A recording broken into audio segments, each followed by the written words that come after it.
Nggih. Sedulur kabeh engko lek istilah iku lek denominator kata-katane wis padha ngono kan frekuensinya lagi iso padha. Nah, gini dulu. Tak mulai teko COVID-19 itu artinya coronavirus disease tahun 2019 gitu. Nah, corona ini sebenarnya kan yang 2019 ini aku nggak salah ya Camat, ngotak sing iso jelas mungkin ya para profesor ya, kayak Prof Sutiman itu dia jelas. Lek nggak salah iki wis turunan kepitu iki. Artinya biyen mulo ya wis sering corona nggak perkara. Tapi ya awake dhewe wong Jawa tetep balik karo ceritane wong nenek moyang kita. Muga-muga ini kaya kerise Empu Gandring sing digawe kenarok. Lewis membunuh 7 keturunan kan sudah selesai. Nah, moga-moga ini juga selesai. Kemudian istilah OTG. OTG itu artinya orang tanpa gejala.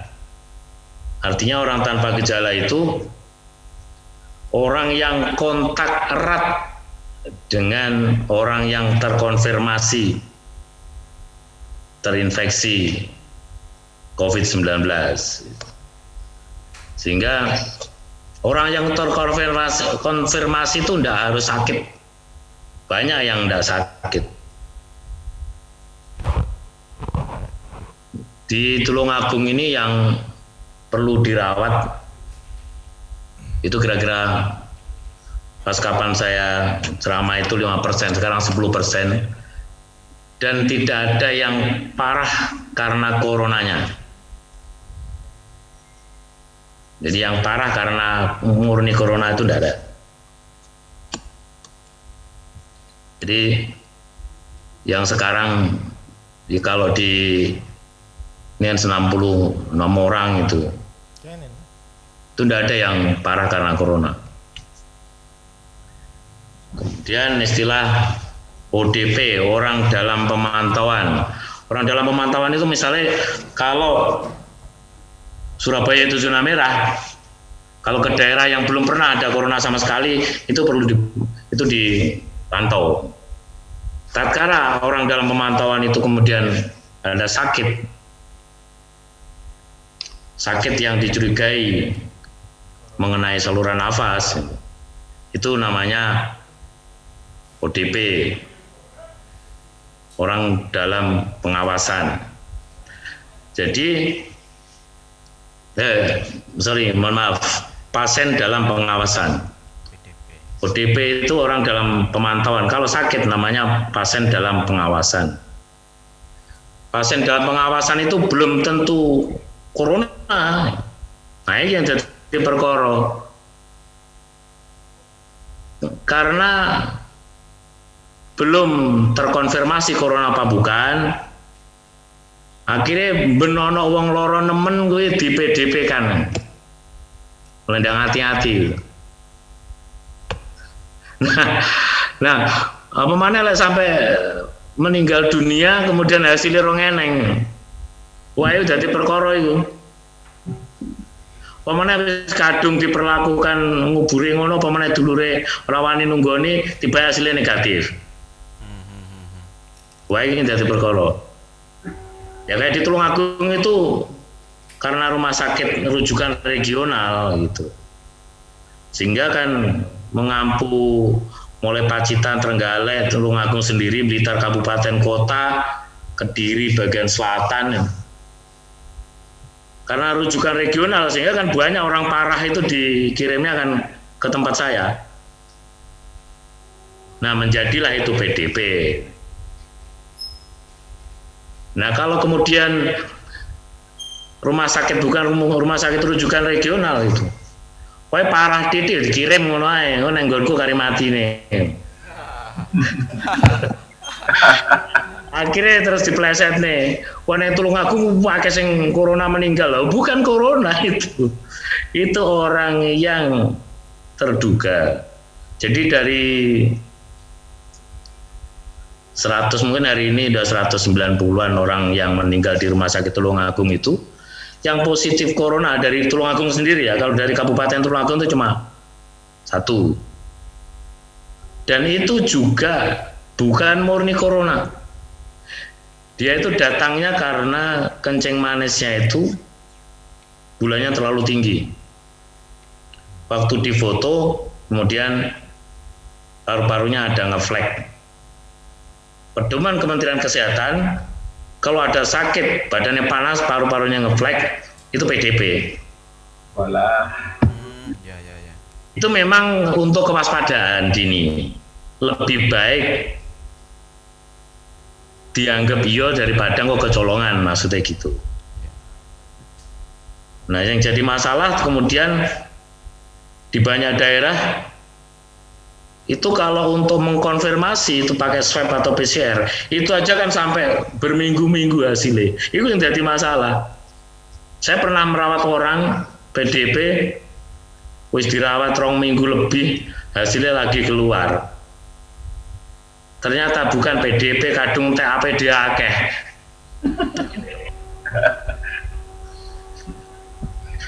Tapi alhamdulillah saiki Tulungagung iso mriksa dhewe. Saja mari seru hasilnya.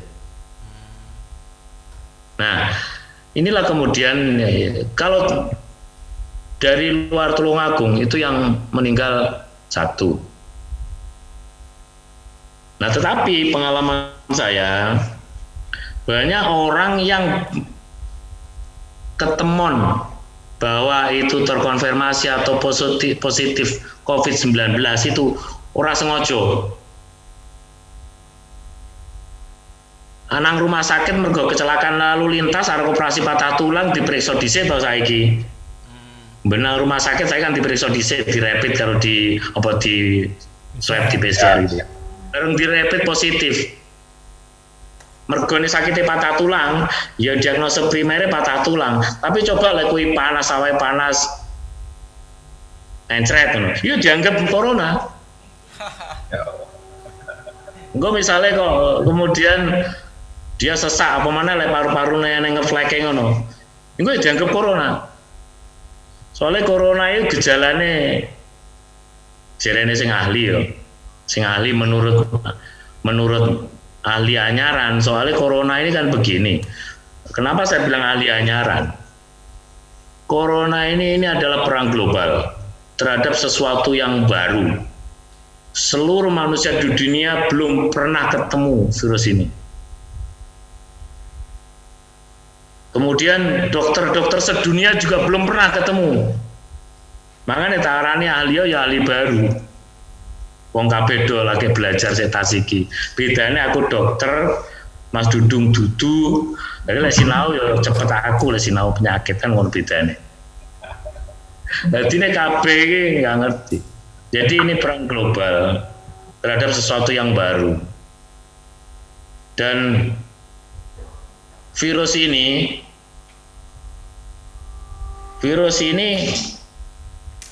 sebenarnya tidak berbahaya pada orang yang sehat. Virus ini berbahaya pada orang yang mempunyai penyakit penyerta, diabetes, paru-paru, kemudian kanker,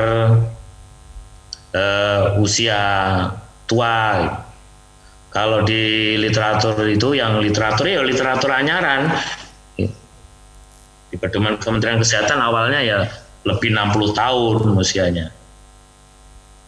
Kenapa orang tua, kemudian orang yang punya penyakit kronis dan sebagainya itu bahaya gitu. Karena apa? Karena tubuhnya itu kemampuan untuk membentuk, menahan serangan itu sudah lemah.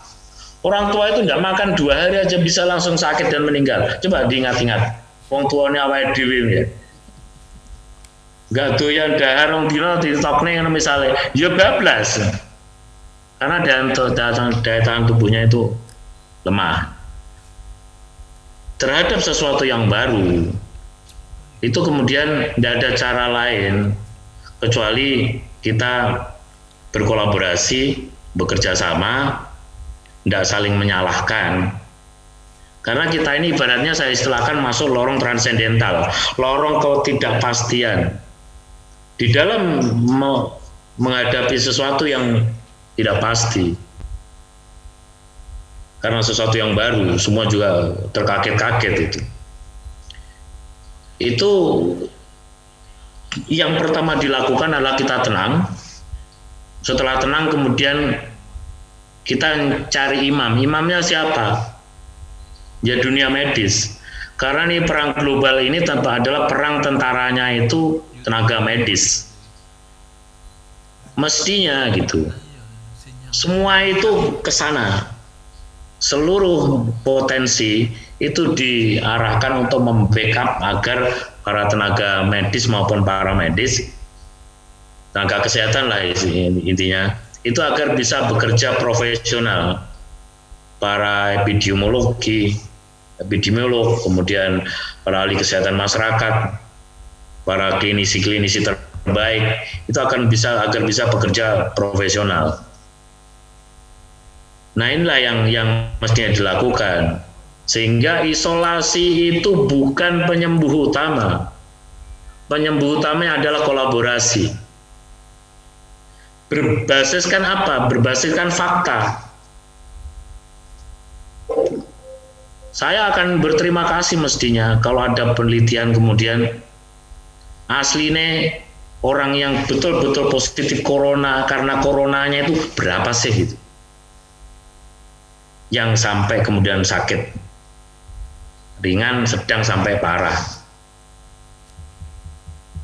Nah ini kan kita ini sekarang kayak apalagi di medsos begitu bombastis. Ada orang kemudian gali 5 kuburan, katanya nyiapkan orang-orang yang korban corona, itu kan teror.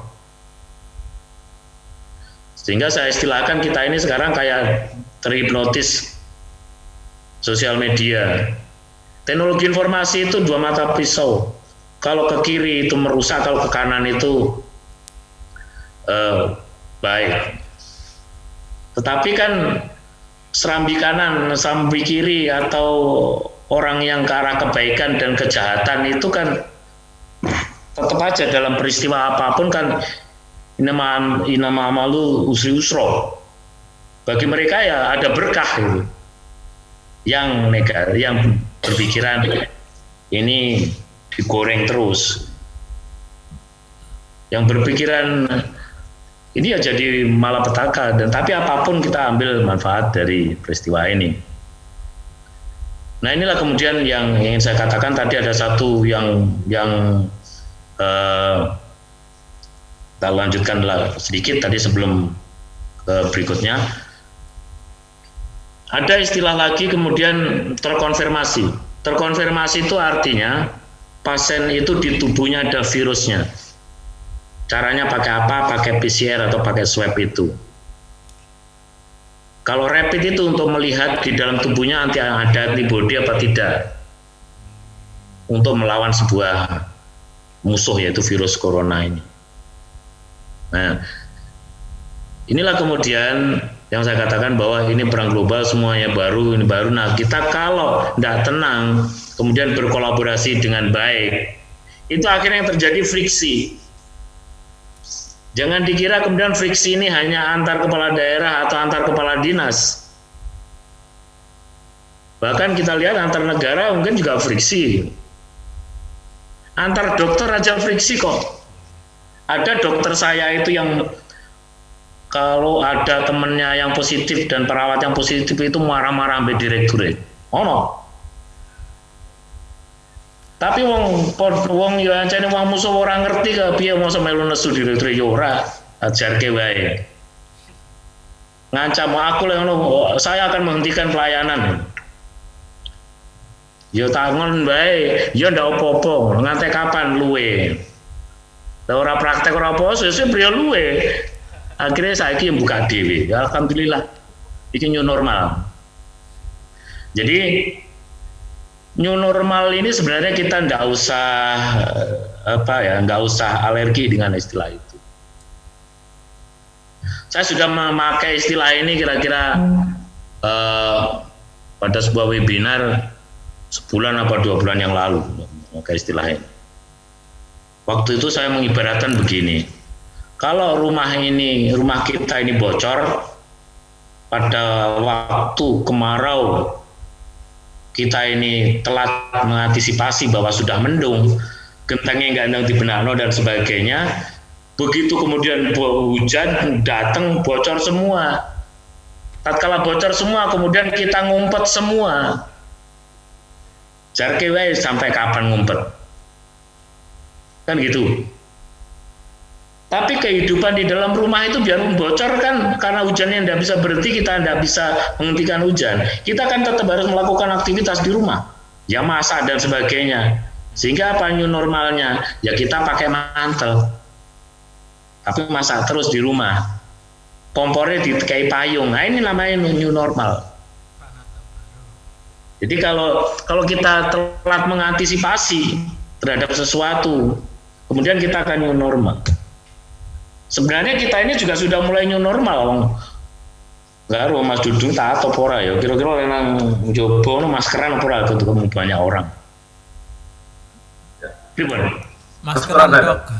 Maskeran saya lumayan disiplin. Itu sudah new normal berarti. Usia 45 ke atas. Sudah kita lakukan. Nah, yang berani mas sopo aku dulur camat sopo camat ini namanya sing kaos biru. Yasin itu, Ahid itu. Ya? Gula Pak. Sinten Mas Yasin? Amin. Oh, Camin. Amin. Camin ya? Siap. Nah, Camin ini ya wis new normal iku kayak masker. Dia abnormal nih Pak. Lanjut dok, meskipun mobil Surabaya diambil Tulungagung nggak apa-apa wis. Guyon dok. Lek takon ngene iki. Lanjut. Saya merelakan. Live streaming aku lagi bunga banter iki mengene. Ini live ini dok di YouTube dok. Ayo aku tangguh juga. Soalnya aku saya ono gandolane titik ya. Sabar dok, sabar. Los. Punten langsung dok. Lanjut. New normal. Bebasku itu saya 75%. Yaitu etika saja sebenarnya. Etika dan risiko seseorang yang masih menjabat itu aja sebenarnya. Bukan menjabat, mengemban amanah rakyat. Ya. Oke, new normal. New normal. Aku mbiyen orang ini loh. Waktu sering diskusi sampai CN itu dhisik gak ngene. Bareng dikai amanah kok malih ngene. Ini new normal aku ya.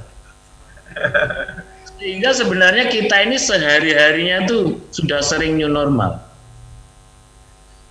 Teman-teman KJ itu kan sudah kan bareng-bareng sering itu pas kapan ke Tulungagung udah berapa kali itu kan kita lihat sampai harus begini Dudung sampai harus begini itu artinya kan new normal. Oh tiba aku kudu ngene dong nggih usiane wis rada yamene aja iso-iso. Saya pernah nyampaikan ke Mbak Via ya lali aku urung nyopo Mas Abrang ya. Mas Abrang sudah ada. Oke, Assalamualaikum Mas Abrang.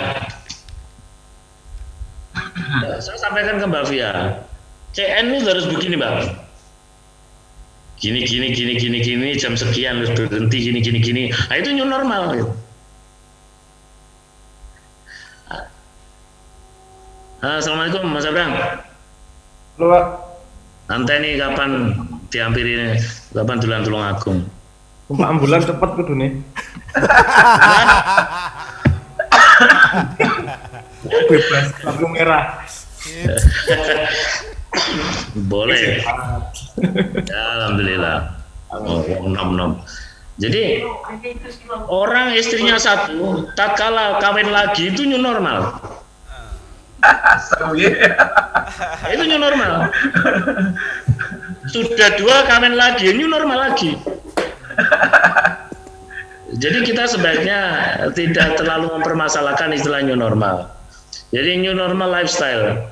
Lifestyle-nya waktu istrinya satu, itu neng acara Gampang Wetan itu sampai jam 3 isuk. Bareng bojone loro mundur dari jam 12. Bojone 3 mundur dari jam 10. Itu new normal. Nah inilah sebenarnya kita menggambarkan new normal itu sederhana. Sehingga kita tidak perlu terlalu mempermasalahkan istilah new normal lifestyle gitu. Kebetulan saya diminta beberapa pondok untuk membahas new normal lifestyle pesantren dan santri Indonesia. Kalau begini, karena kita ini hidup di negara yang juga katanya itu katanya ya asli ya, asli negara kita kan berlandaskan hukum asli kan. Katanya. Aku rawani ngono ya ngomong ku asli. Ngono bes majundung ae sing ngono. Saya aja tak ngomong. Nah, artinya apa? Kita harus taat terhadap hukum aturan. Jadi di dalam era new normal ini kemudian karena virus ini bermutasi terus sehingga kita untuk berharap pernah terkena terhadap mutasi itu artinya gini. Mutasi itu artinya virus ini berubah bentuk. Tatkala dia berubah bentuk, maka untuk menemukan vaksin itu tidak mungkin. Berubah terus soalnya. Begitu dipedomani yang RNA-nya ini, daindilalah marino sesok dia berubah. Ini vaksinnya percuma. Obatnya juga tidak ada kecuali dari diri kita sendiri, yaitu antibodi itu. Nah, dari sinilah kemudian yang ingin saya sampaikan bahwa kenapa yang tadi saya bilang taat itu. Karena kalau nggak taat, acara sampean mesti dibubar nih. Ngantek kapan nih? Yo ngantek sing bubarne lali.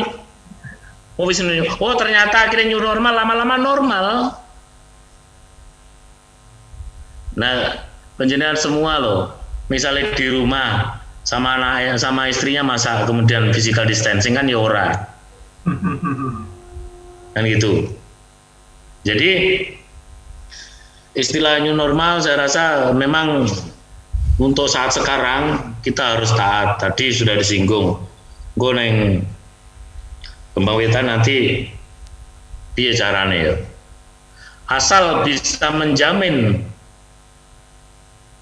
terselenggaranya acara yang memfasilitasi untuk terjadinya kegiatan yang menganut pada protokol COVID-19, protokol kesehatan terhadap COVID-19, yaitu pakai masker, kemudian physical distancing,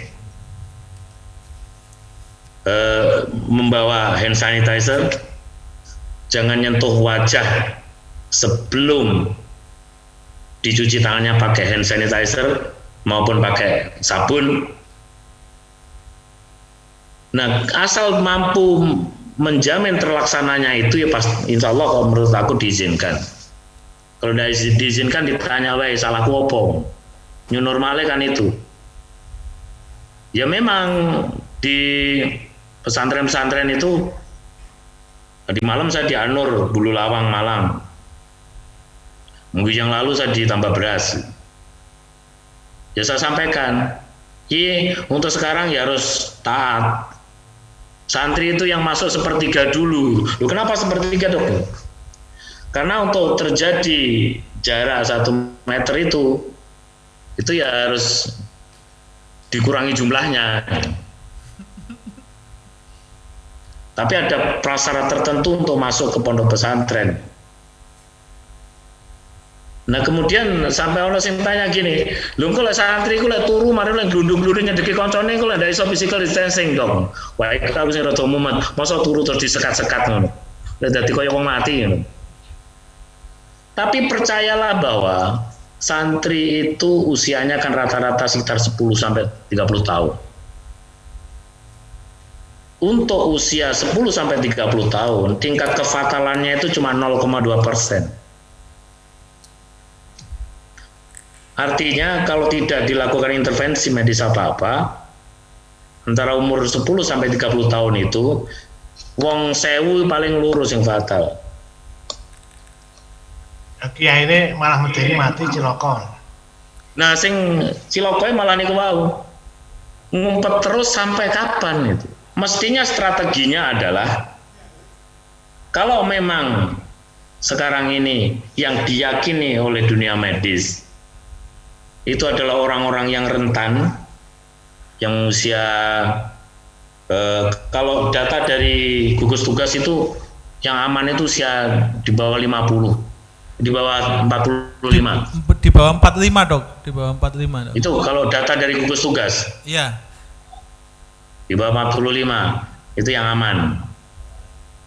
Kemudian rentannya berarti kan di atas 45. Tapi kalau di pedomannya Kementerian Kesehatan masih di atas 60. Dan orang-orang biarpun usia muda tapi mempunyai penyakit yang saya sebutkan tadi. Sehingga strategi mestinya adalah yang dilindungi, yang ngumpet itu orang-orang yang tua saja, yang dalam tanda kutip tua itu kan kalau fisiknya kan sudah tidak terlalu produktif fisiknya orang tua kan, tapi kebijaksanaannya kan yang produktif. Itu yang harus dilindungi. Yang lain yang muda-muda itu silakan melakukan aktivitas, tetapi tetap taat pada protokol kesehatan COVID-19. Gitu. Sebenarnya tidak banyak kok, pakai masker, bawa hand sanitizer, cuci tangan, pakai hand sanitizer atau pakai sabun, jangan menyentuh wajah. Kenapa wajah? Karena virus ini inangnya adalah selaput lendir mata, hidung, dan mulut. Selama kita tidak nyentuh itu ya tidak akan apa-apa. Masker itu sebenarnya tujuannya kan ini. Kalau kita ngomong sama orang jaraknya, ini saya nggak pakai masker, soalnya ngarepku kurang 1 meter itu layar monitor, tidak apa-apa. Nah di depanku tuh orang, ngapunten ya, oncrotane wong ngomong itu oleh nggak ada angin maksimal 1 meter, 1 meter setengah. Omong-omongan ini kan 1 meter. Sehingga kalau pakai masker tuh harapannya aman. Nah, terus kemudian kalau setelah pulang dari bepergian untuk sebuah urusan yang ketemu orang berdesak-desakan atau apa, kemudian kita menyentuh barang-barang yang tidak jelas di luar, masuk rumah itu ke kamar mandi dulu langsung. Baju yang dipakai itu kemudian direndam pakai deterjen atau langsung dicuci. Dan kita mandi, kalau tidak pakai jilbab, tidak pakai kupluk itu keramas. Habis itu baru pakai baju rumah ganti. Nah itu protokol kesehatan COVID-19. Nah, asalkan itu ya tidak masalah. Kalau toh kita sudah melakukan upaya itu kemudian positif, kalau yang melakukan aktivitas itu orang-orang yang dalam hal ini daya tahan tubuhnya masih kuat, toh kalau positif kan ya tidak apa-apa. Karena tadi saya sebutkan sudah, di Tulungagung itu yang PDP ya, PDP terkonfirmasi, artinya PDP bahwa itu kemudian COVID-19 itu 1 orang yang meninggal. Tapi kalau data PDP yang meninggal ya banyak, namanya rumah sakit rujukan ya pasti banyak orang meninggal. Tapi itu bukan positif corona. Dan orang-orang yang terkonfirmasi di Tulungagung itu tempatnya bukan di rumah sakit, tetapi kita ada rumah susun di sini, dan juga ada penginapan punyanya rumah sakit. Mereka tuh kita tempatkan di sana, ya nggak sakit, ya cuma jogrok wae, nongkrong. Karena apa? Aturannya memang dia tidak boleh bersosialisasi dulu, takut nularkan ke orang-orang itu, orang-orang yang lain. Nah, inilah yang saya sebut, asalkan kemudian itu dipatuhi, sebenarnya ini tidak apa-apa. Inilah yang disebut dengan new normal lifestyle. Sehingga tidak pada tempatnya kemudian kita bingung, namanya di era transendental, masuk lorong transendental itu ya pasti begitu. Kemudian kita berdamai dengan corona. Kalau kita tidak bisa ngalahkan musuh, kan kita harus berdamai. Tapi ya berdamai di sini maksudnya itu gini loh. Aja berdamai habis itu terserah Indonesia, ya enggak. Berdamai di sini maksudnya begini. Kita tidak mungkin mengalahkan virus corona ini.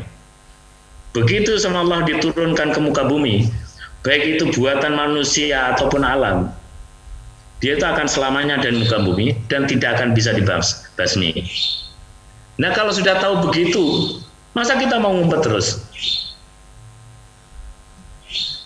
Nah, kita kemudian tetap melakukan kegiatan, tapi itu tadi taat protokol kesehatan, dan yang melakukan aktivitas yang kemana-mana itu yang mudah-mudah saja. Nanti kemudian ke depan bagaimana apa terus? Ya kita belum tahu, karena virus ini ya mutasi terus. Virus ini mungkin saja sampai di Indonesia mungkin juga habis lemah, ya iso bae. Oh, namanya juga virus itu bukan makhluk hidup sebenarnya. Dia itu hanya rantai RNA. Jadi kalau dia itu misalnya di kulit kita, di tangan kita, karena tangan kita itu suhunya rata-rata 36, itu dia 10 menit mati dia. Begitu dropletnya itu kering, dia mati. Asal nggak ketemu inangnya ya dia mati. Inilah tadi Mas Suko Baca Ahmad mau, wah surak begitu aku ngomong gitu. Iya memang surak, tapi ternyata kayaknya kan diamini oleh Pak Presiden ya. Iya. Yang umur 45 kan silakan saja segera bekerja lagi. Iya, 1 bulanan yang lalu disosialisasikan. Bung Amin ini setelah krungu aku orang ngerti poe itu ya. tapi kan itu. Nah, itu tidak segera produktif. Yang ditakutkan apa? Kalau misalnya duitnya banyak, ngumpet terus, ronggulan betah. Nah, saya nggak mangan itu. Yang kita khawatirkan adalah orang-orang keluarnya orang-orang yang lapar, kemudian garong orang-orang yang kaya. Itu yang bahaya. Itu yang bahaya. Jadi itu kira-kira gambarannya kurang lebihnya new normal gitu.